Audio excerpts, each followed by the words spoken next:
इमरान खान इक़्तिदार में आए तो साबिका हुकूमती जमातों और उनके इत्तेहादियों ने इंतखाबी नताइज मानने से क्या किया, इनकार कर दिया। इमरान खान को क्या कहना शुरू कर दिया, सिलेक्टेड वज़ीर आज़म। लेकिन क्या करते उस मोहब्बत का जो अवाम ने इमरान खान को दी, कैसे रोकते उस जज्बे को जो अवाम का इमरान खान के साथ रहा। और फिर इमरान खान वज़ीर आज़म इमरान खान बने वज़ीर आज़म इमरान खान।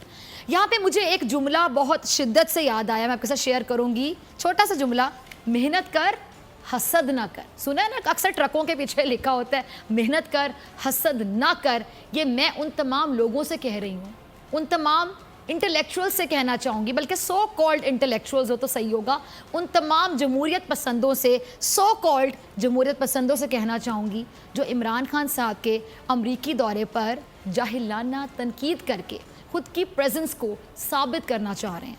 इख्तलाफात होना नाज़रीन बहुत अच्छी बात है, लेकिन इख्तलाफात के नाम पर नफ़रत की आग को भड़काना बहुत गलत अमल।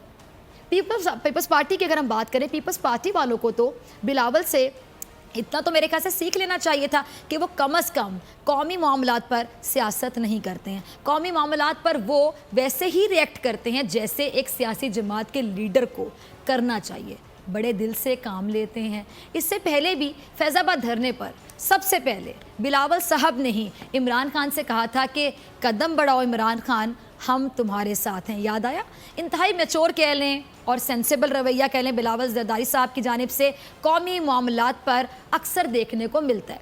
लेकिन कुछ मामलात ऐसे हैं जहां बिलावल मजबूर हैं। क्यों?